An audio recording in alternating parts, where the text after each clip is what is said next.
kali ini kalian akan bersama aku, Tia, dari tim Humas Publikasi Vokasi.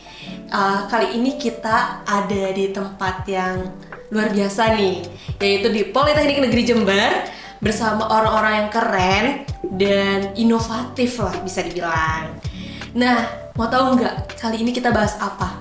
Kali ini kita bakal bahas sesuatu yang luar biasa, yang bisa bilang inovasi ini nih sangat keren banget sih gitu. Kalau misalkan kita kadang nggak kepikiran kalau bikin ini, dan kalau misalkan ini sampai terrealisasi, bakal kebermanfaatannya luar biasa untuk Indonesia. Kali ini kita akan bahas tentang BBM alternatif dari limbah plastik bersama Bapak dosen Aditya dan Mas Bagus dari Politeknik Negeri Jember. Nah, Bapak sebagai KA Prodi Mesin Otomotif ya, dan Mas Bagus ini mahasiswanya juga. Saya mau tanya nih Pak, dari mana sih ide awalnya gitu? Bapak dan Mas Bagus nih kira-kira kok kepikiran sih bikin BBM tapi dari limbah plastik gitu?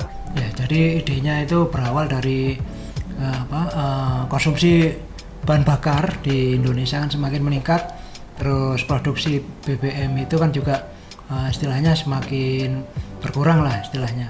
Nah, kita melihatnya dari limbah sampah plastik ini terlalu banyak dibuang oleh masyarakat yang ternyata limbah sampah plastik itu kan sulit terurai. Jadi kemarin saya juga sudah pernah survei di Blitar yang inisiatornya juga namanya Pak Muryani di Blitar. Kalau Pak Muryani itu kan masih campuran, jadi plastiknya tidak spesifik.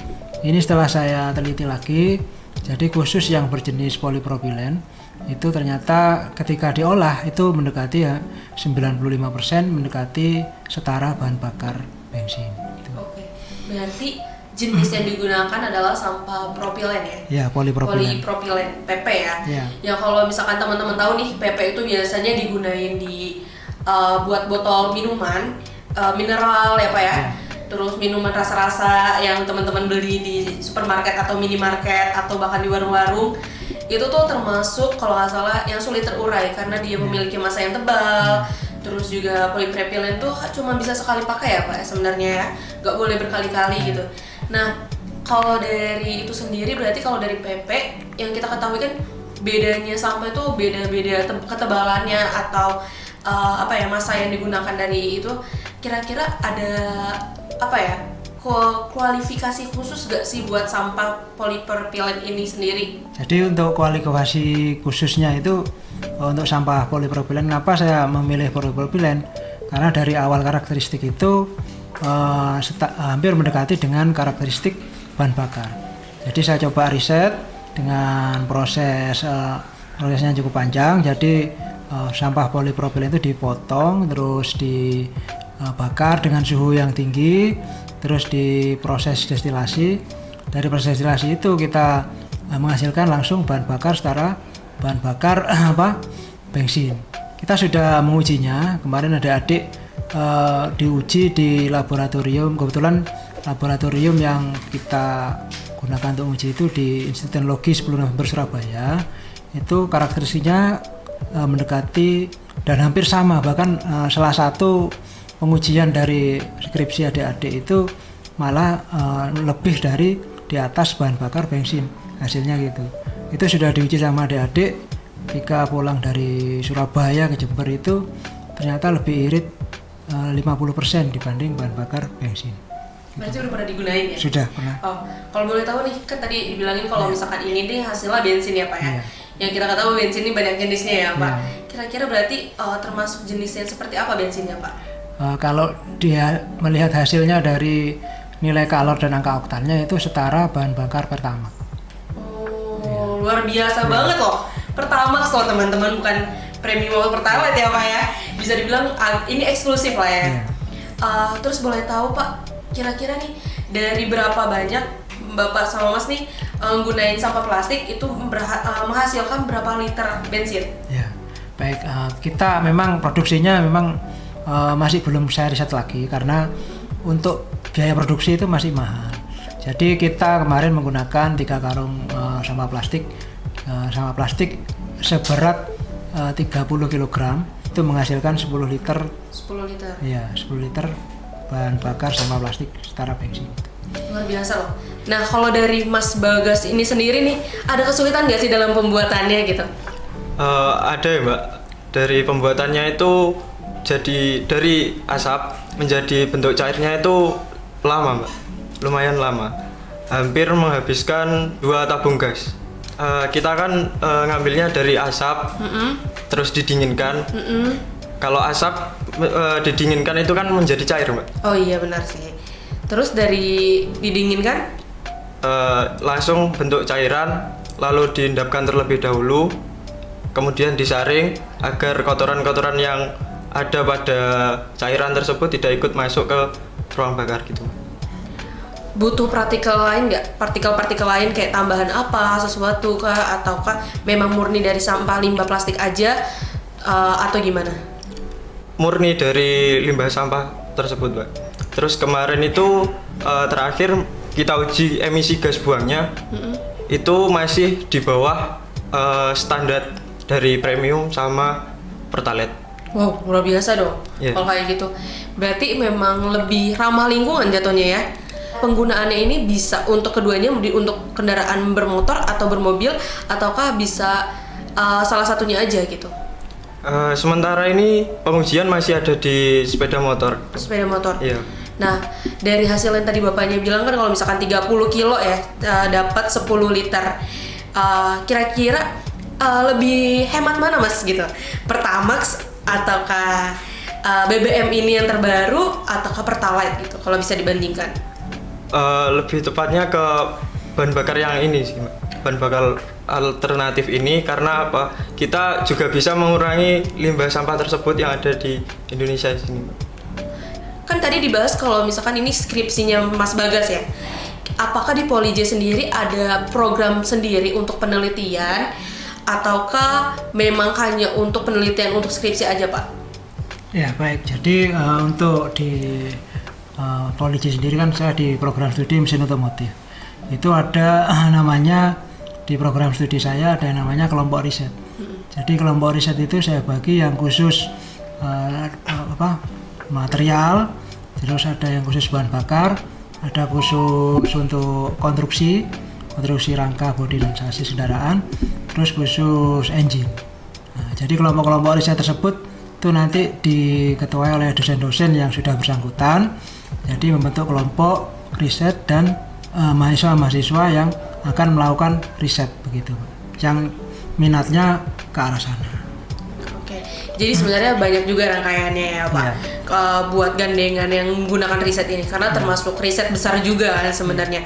Nah kalau misalkan riset besar ini, kira-kira ada nggak sih Pak gandengan dari industri sendiri gitu? Terlebih misalkan ataukah BUMN gitu, bisa menggandeng BUMN ataukah dari pemerintahannya sendiri gitu, ada nggak gitu? Sejauh ini masih belum ada ya, karena ini ruang lingkupnya masih internal, jadi kita masih belum sampai menggandeng pihak industri atau pihak luar gitu. Oke, mungkin dari buat bapak-bapak yang mendengarkan ya, bapak-bapak pemerintahan atau bapak-bapak BUMN, mungkin dilirik nih Mas Bagas dan teman-temannya Bapak Aditya, biar digandeng kali aja nih, inovasi ini nih sangat berfungsi buat Indonesia. Berarti kan ini belum diproduksi secara massal ya, masih di secara Polij sendiri ya. Kalau misalkan nih harapan dari Mas Bagas sama Bapak nih, apa dari produk ini sendiri? Izin menjawab, kalau dari saya sendiri bisa sih dibuat kerjasama, terus dibuat massal, lalu dipasarkan ke masyarakat sekitar. Itu. Oke, kalau dari Bapak sendiri? Ya baik, jadi kalau dari saya, karena di Politeknik Jember ini kan ada program pengembangan TEFA Mbak ya, Teaching Factory. Kebetulan di Polij kan sudah ada TEFA Bakery. Nah, kita nanti arahnya ke sana. Teaching Factory di program di saya itu ada khusus untuk konstruksi kendaraan, dan yang kedua khusus untuk bahan bakar, yang ketiga untuk bahan bakar berbasis listrik.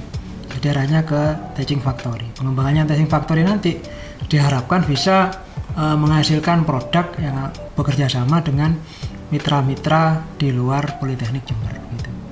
Wah, Memang ya Pak, Teva ini sangat-sangat luar biasa dirasakannya untuk teman-teman Politeknik ya Pak ya. Terlebih di Polij sendiri Tevanya banyak banget Pak. Kalau misalkan produk ini sampai bisa digandeng sampai perusahaan, mungkin akan sangat terasa kebermanfaatannya gitu ya. Nah, kalau kira-kira nih dari Mas Bagas sendiri yang memiliki inovasi luar biasa nih, apa pesannya buat adik-adik di bawahnya atau harapannya Mas Bagas sendiri untuk produk ini sendiri ya? Apalagi Mas Bagas semester berapa? 8? Semester 6. Oh, 6. D3 atau D4? D4. Berarti ada 1 tahun lagi ya untuk kedepannya mungkin riset ini akan lebih berkembang lagi ataukah nanti publishing lagi ke yang lain gitu ya. Mungkin ada saran atau harapan dari Mas Bagas sendiri nggak?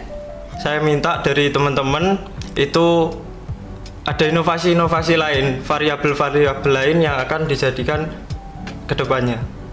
Luar biasa. Mungkin ada lagi nanti ya BBM lainnya, entah dari apa gitu ya. Mungkin juga nanti akan dipandu oleh Bapak gitu ya, akan dibimbing oleh Bapak.